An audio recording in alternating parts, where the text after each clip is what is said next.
Hello guys, चलिए हम स्वागत करते हैं अपने यूट्यूब चैनल पे जिसका नाम है जॉइंट एजुकेशन एकेडमी।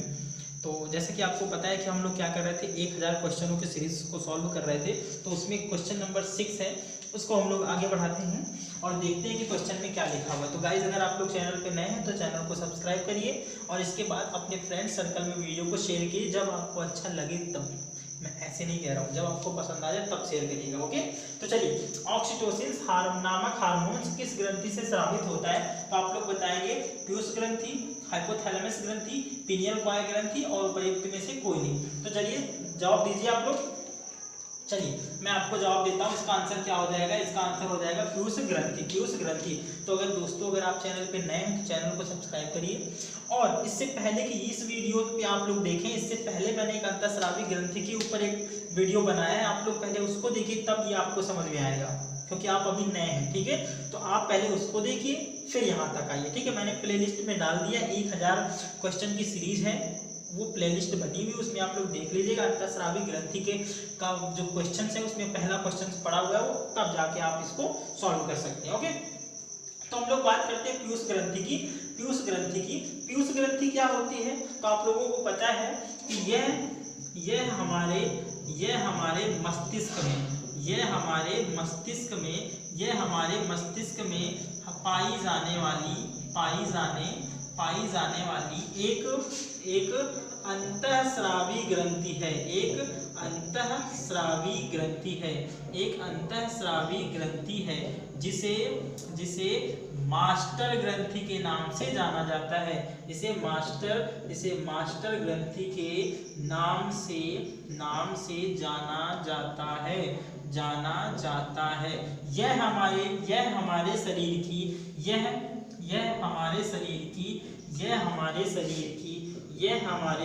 की सबसे छोटी अंतःस्रावी ग्रंथि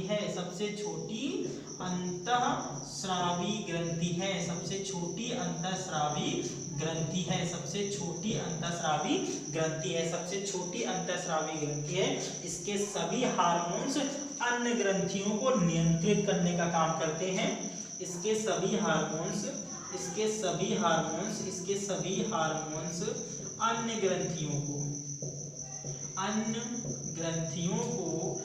ग्रंथियों को नियंत्रित करने का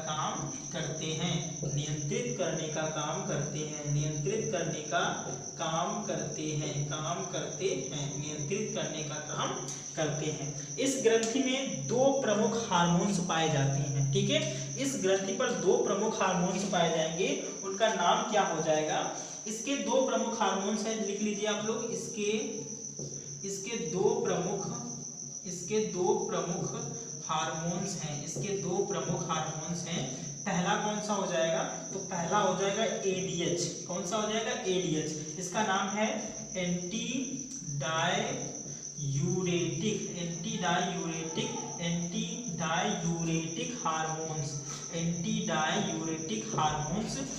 डायूरेटिक हार्मोन्स। और दूसरा कौन सा हो जाएगा? तो दूसरा हो जाएगा ऑक्सीटोसिन हार्मोन्स। कौन सा? Oxytocin hormones. ठीक है, ऑक्सीटोसिन हार्मोन। तो देखा, ऑक्सीटोसिन हार्मोन्स आ गया। तो यही वाला ऑक्सीटोसिन हार्मोन कहाँ पाया जाएगा? तो पीयूष ग्रंथि के अंदर पाया जाएगा। ठीक है, पीयूष ग्रंथि के अंदर पाया जाएगा। ठीक है, तो अब बात करते हैं ADH हार्मोन्स क्या होता है और ऑक्सीटोसिन हार्मोन्स क्या होते हैं। तो हम लोग पहले बात करते हैं ADH। किसकी? ADH की। ठीक है, ADH यानी कि एंटी डायूरेटिक हार्मोन्स। ठीक है, एंटी डायूरेटिक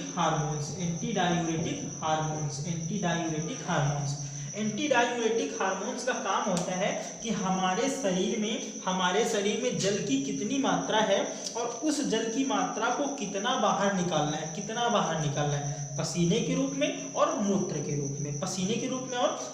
रूप में। ठीक है, तो पहला देखते हैं। तो इसका काम क्या होता है? इसका काम हमारे शरीर में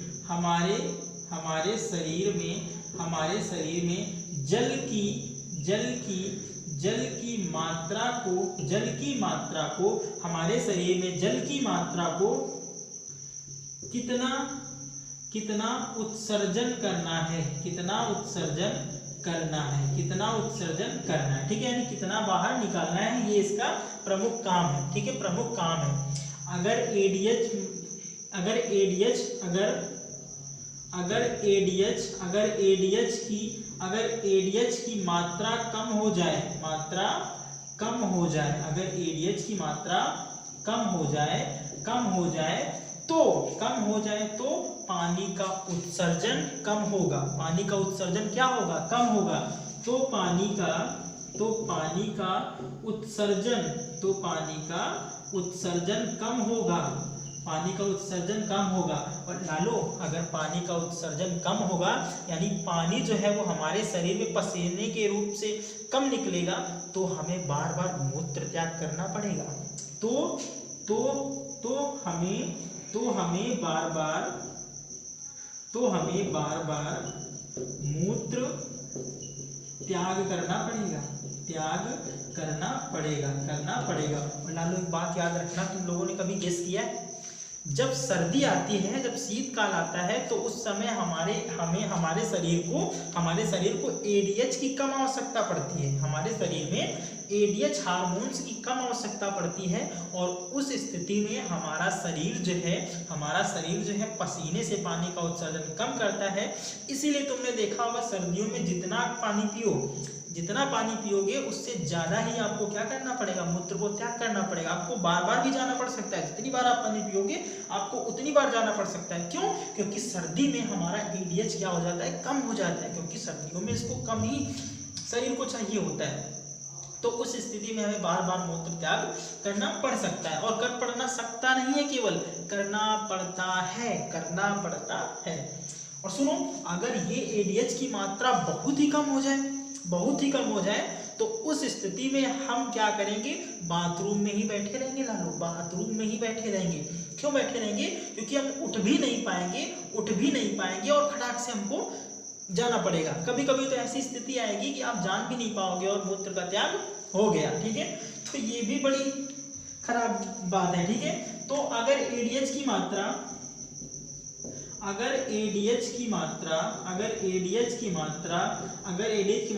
बहुत कम हो जाए तो उस स्थिति में डॉक्टर की सलाह से दोनों पैर के बीच में एक थैली बांध दी जाती है, दोनों पैर के बीच में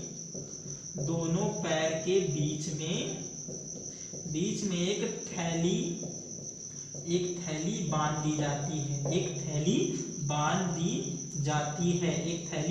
जाती है, जिससे कि व्यक्ति कभी भी मूत्र का त्याग करे तो उस थैली में ही गिरे, और जब वो थैली भर जाती है तो उस थैली को बाहर उठा के फेंक दिया जाता है और फिर से उसको बांध लिया जाता है, ठीक है। तो इस बीमारी को कहते हैं डायबिटीज एसिपिडस। क्या बोलते हैं? डायबिटीज एसिपिडस। तो लिख लेना इस बीमारी को। तो इस स्थिति में एक बीमारी हो जाती है, इस स्थिति में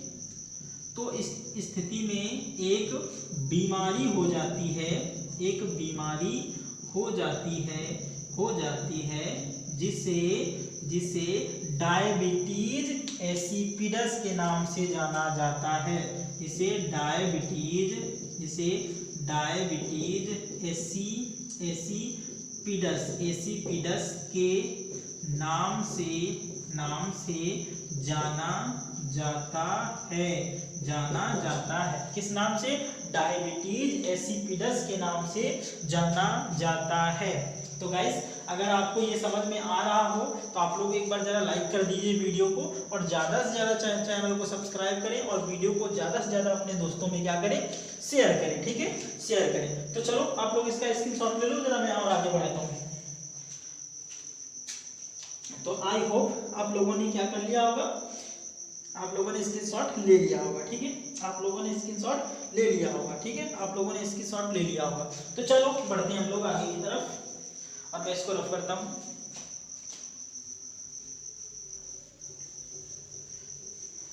तो दोस्तों जितनी मेहनत मैं कर रहा हूँ तो आप लोग भी उतनी मेहनत करें, आप लोग भी कॉपी पेन साथ में लेके बैठें ताकि हर वो आपका जो डाउट्स है वो क्लियर हो जाए, ठीक है। और आपको लगता है कि कहीं पर कुछ पूछने की ज़रूरत है तो आप लोग कमेंट बॉक्स में टाइप करें कि मुझे ये समझ में नहीं आया है, तो मैं आपको पर्सनली मैसेज कर दूंगा, आपको पर्सनली सब कुछ समझा दूंगा, ठीक है। तो आप लोग चिंता नहीं लेने का, आप लोग कमेंट बॉक्स में टाइप करने का, ओके। तो चलिए आगे हम लोग देखते हैं हम लोग कि जो ऑक्सीटोसिन हार्मोन्स होता है उसको क्या कहते हैं, ठीक है। क्योंकि अभी तो हमने केवल एडीएच पढ़ा है, अब हम लोग पढ़ेंगे ऑक्सीटोसिन हार्मोन्स। कौन सा हार्मोन्स? Oxytocin hormones. तो हेडिंग डालते हैं हम लोग ऑक्सीटोसिन हार्मोन्स। आप लोग हेडिंग डाल लीजिए ऑक्सीटोसिन हार्मोन्स।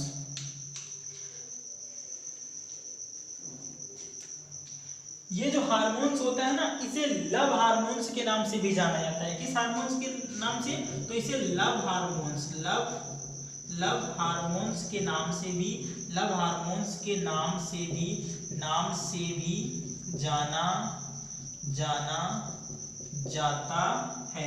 जाना जाता है, ठीक है। दूसरा, इस हार्मोन्स को बर्थ हार्मोन्स भी कहते हैं। इस हार्मोन्स को बर्थ हार्मोन्स भी कहते हैं। इस हार्मोन्स को बर्थ हार्मोन्स भी कहते हैं। दूसरा लिखना, इसे मिल्क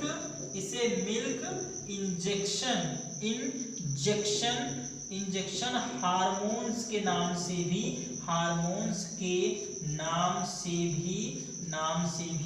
जाना जाता है। तो क्या होता है ऑक्सीटोसिन हार्मोन्स? इसको लव हार्मोन्स के नाम से भी जाना जाएगा, इसको बर्थ हार्मोन्स के भी नाम से जाना जाएगा, और इसको मिल्क इंजेक्शन नाम से भी इसको क्या किया जाएगा? जाना जाएगा, ठीक है। तो आप लोग बताएंगे लव हार्मोन्स क्या होता है, लव हार्मोन्स क्यों इसको कहते हैं। तो एक काम करना लालो, जो ये लव हार्मोन्स के नाम से इसको जाना जाता है, तो हमारे देखना, लव हार्मोन्स के नाम से इसको क्यों जानते हैं, ठीक है। तो लव हार्मोन्स के नाम से इसको इसलिए जानते हैं क्योंकि हमारे शरीर में एक अंतःस्रावी ग्रंथि होती है जिसको पीयूष ग्रंथि बोलते हैं। वो सभी ग्रंथियों का क्या होती? कंडक्टर होती। सभी ग्रंथियों से सभी जानकारी लेती है और किसको पहुंचाती है? हाइपोथैलेमस को पहुंचाती है। लेकिन एक इससे दो हार्मोन्स ऐसे निकलते हैं जो ग्रंथियों पर काम नहीं करते हैं, ठीक है। ये ग्रंथियों से हटकर काम करते हैं। उनमें से एक हार्मोन्स कौन सा था? तो हमने बताया एडीएच हार्मोन्स। दूसरा कौन सा है? तो दूसरा है ऑक्सीटोसिन हार्मोन। तो लव हार्मोन्स क्यों कहते हैं इसको? तो हमारे जो भी है, ठीक है, हमारे शरीर में एक काम करो लालो, मैं जरा पहले देख लूँ जरा सही चल रहा है कि नहीं चल रहा है, सब कुछ सही चल रहा है कि नहीं चल रहा है, आपको दिख रहा है कि नहीं, जरा सही बताना। चलो ठीक है। तो देखिए इसको लव हार्मोन्स क्यों कहते हैं, तो हमारे एक दूसरे के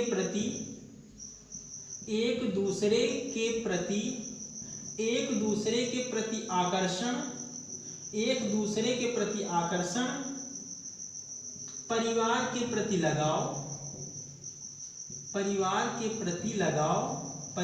प्रति लगाव, प्रेम, निष्ठा व भावना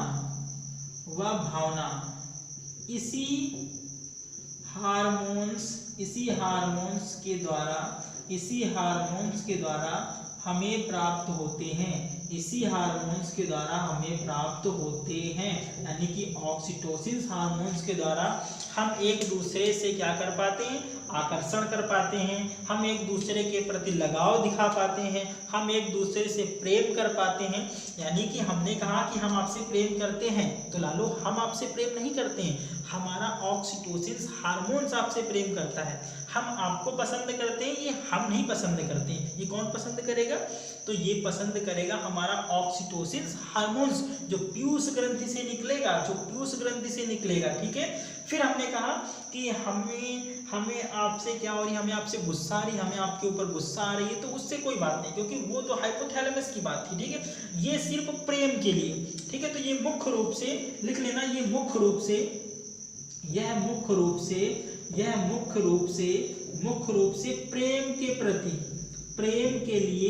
प्रेम के लिए जिम्मेदार होता है, प्रेम के लिए जिम्मेदार होता है, प्रेम के लिए जिम्मेदार होता है, प्रेम के लिए जिम्मेदार होता है। लेकिन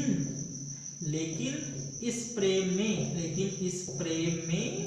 प्रेम में वासना नहीं होती है लालो, वासना नहीं होती है। ठीक है, वासना नहीं होगी इस प्रेम में, बिना वासना के होगा ये प्रेम। क्या होगा कि हमारा जो ऑक्सीटोसिन हार्मोन्स है वो एक दूसरे के प्रति आकर्षण, परिवार के प्रति लगाव, प्रेम, निष्ठा व भावना इसी हार्मोन्स के द्वारा आएगा। यह मुख्य रूप से लव के लिए जिम्मेदार है, प्रेम के लिए जिम्मेदार है, लेकिन इस प्रेम में वासना नहीं होती। ठीक है, तो लव हार्मोन से क्यों कहा जाता है, समझ गए। तो अब हम चलते हैं कि इसे बर्थ हार्मोन्स क्यों कहते हैं। तो दूसरा हेडिंग डालिए बर्थ हार्मोन्स, ठीक है, बर्थ हार्मोन्स, ठीक है, बर्थ हार्मोन्स। ठीक है, तो एक काम करना, बर्थ हार्मोन्स क्यों इसे कहेंगे, तो जब माँ के पेट में बच्चा होता है, जब माँ के गर्भ में बच्चा होता है, तो जब माँ बच्चे को जन्म देने वाली होती है, तो उस समय एडीएच की मात्रा ऑक्सीटोसिन की मात्रा क्या हो जाएगी, कम हो जाएगी। और जब ऑक्सीटोसिन की मात्रा कम हो जाएगी तो माँ के अंदर जो मांसपेशियां थी वो पूरी तरह से लचीली नहीं हो पाएंगी। और जब वो लचीली नहीं हो पाएंगी तो माँ के पेट से बच्चा जो है बाहर निकल नहीं पाएगा। और जब बाहर नहीं निकल पाएगा तो उस स्थिति में डॉक्टर सिजेरियन को बोलते हैं, ऑपरेशन को बोलते हैं। लेकिन अगर ऑक्सीटोसिन नामक इंजेक्शन उस महिला के लगा दिया जाए तो वह महिला आसानी से, यानी कि नॉर्मल तरीके से बच्चे को बाहर निकाल सकती है। लेकिन उस इंजेक्शन की कीमत अप्रॉक्सीमेट 10,000 रुपये तक की आती है। तो इसमें लिखते हैं हम लोग, इसमें लिखते हैं जब किसी महिला में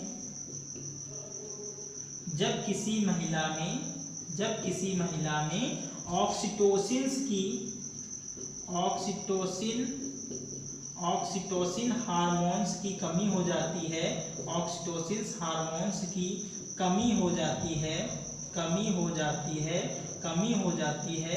तो महिला के पेट से, महिला के गर्भ से बच्चा बाहर नहीं आ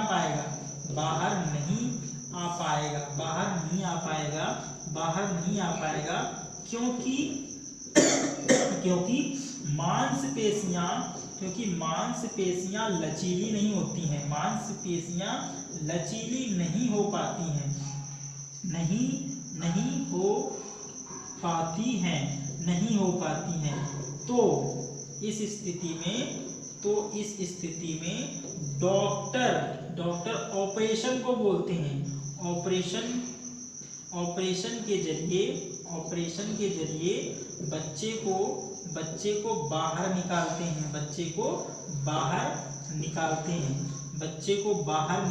हैं। लेकिन यदि ऑक्सीटोसिन का हार्मोन्स, ऑक्सीटोसिन नामक हार्मोन्स, ऑक्सीटोसिन का इंजेक्शन लगा दिया जाए तो महिला आसानी से, यानी कि नॉर्मल तरीके से बच्चे को जन्म दे देगी, ठीक है। लेकिन इस इंजेक्शन की कीमत कितने रुपए आएगी? इसकी कीमत लमसम 10,000 रुपए है। 10,000 रुपए का एक इंजेक्शन आता है, एक इंजेक्शन आता है, ठीक है। आगे बढ़िए। अब हमने कहा कि लव हार्मोन्स भी हो गया। इस हार्मोन्स को बर्थ हार्मोन्स क्यों कहते हैं ये भी पता चल गया कि जब किसी महिला के पेट में बच्चा होता है और वो गर्भ और वो बच्चे को जन्म देने वाली होती है, एक स्थिति में जब उस समय एडीएच महिला के शरीर में ऑक्सीटोसिन नामक हार्मोन्स की कमी हो गई है, तो बच्चे को बाहर नहीं निकाल पा रही है, क्योंकि उसकी जो मांसपेशियां थी ना वो लचीली नहीं हो पाएंगी। तो इस स्थिति में डॉक्टरों की सलाह से उस ऑपरेशन के द्वारा बच्चे को बाहर निकाला जाएगा। और अगर डॉक्टरों के द्वारा ऑक्सीटोसिन का इंजेक्शन दे दिया जाए तो महिला को बिना ऑपरेशन के जरिए ही बच्चा क्या हो जाएगा? पैदा हो जाएगा, ठीक है, पैदा हो जाएगा। लेकिन इस इंजेक्शन की क्या कीमत है? 10,000 रुपये। लेकिन आजकल के जो डॉक्टर है ना, उन्होंने ऑपरेशन को क्या बना लिया है? एकदम धंधा बना लिया है। वो नॉर्मल भी बच्चा होने वाला होता है तो उसको बहाने करके ऑपरेशन को ही बोलेंगे, क्योंकि इससे उनका फायदा होता है। क्या बताएं? भ्रष्टाचार तो सब जगह, ठीक है, भ्रष्टाचार तो सब जगह, चाहे वो डॉक्टर हो चाहे जहाँ हो, ठीक है। तो चलिए हम लोग आगे बात करते हैं मिल्क इंजेक्शन। अच्छा, इसे मिल्क इंजेक्शन क्यों कहते हैं? ठीक है, मिल्क इंजेक्शन क्यों कहते हैं? देखना तुम लोग, माँ को बच्चे के लिए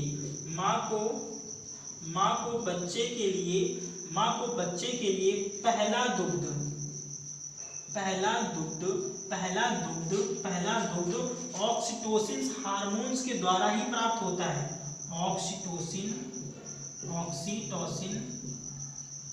हार्मोन्स के द्वारा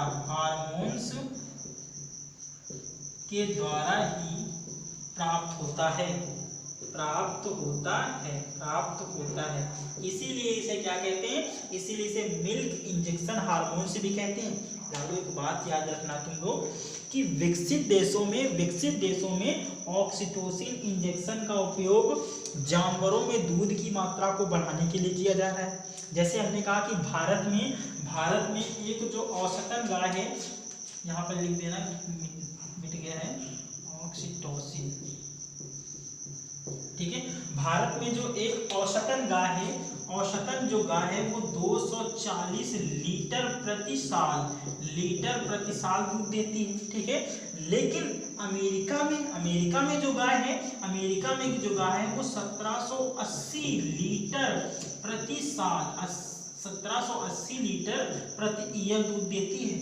ऐसा क्यों संभव होता है? क्योंकि वो लोग ऑक्सीटोसिन के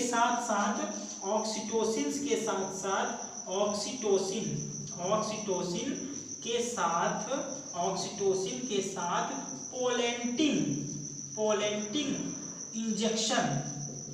पोलेंटिंग इंजेक्शन को गाय में लगाते हैं, गाय में लगा देते हैं लोग, ठीक है। गाय को लगा देते हैं कौन सा? ऑक्सीटोसिन और पोलेंटिंग इंजेक्शन को मिश्रण करके गाय को लगा दिया जाता है। इससे गाय में दूध की मात्रा क्या हो जाती है? बढ़ जाती है। इसीलिए देखो कितना गैप है। भारत में जो एक गाय है वो 240 लीटर प्रति साल दूध देती है, लेकिन अमेरिका में कितना? 1780 लीटर प्रति ईयर। कितना ज्यादा गैप है। लेकिन अगर ये इंजेक्शन लगाया गया है तो वैसे ही उस गाय के लिए आहार की भी जरूरत पड़ेगी, ठीक है। और भारत में ये तो मुश्किल है। भारत में अगर गाय जितना दूध दे रही है उनसे दूध से मतलब होता है, उसकी खिलाई पिलाई किसे करना है इसका सब मायने नहीं रखते, ठीक है। तो आई होप आप लोगों को समझ में आ गया होगा। तो चलिए मिलते हैं नेक्स्ट वीडियो के साथ। तब तक के लिए बाय, टेक केयर। और हाँ, इधर आपको दिख नहीं रहा होगा तो मैंने सब कुछ समझा दिया है, बस थोड़ा सा नहीं दिख रहा है तो आप लोग ज़्यादा परेशान मत होने का, ठीक है। वो सब मैनेज कर लीजिएगा आप लोग, ठीक है। तो चलिए हम लोग मिलते हैं नेक्स्ट वीडियो के साथ। तब तक के लिए बाय, टेक केयर।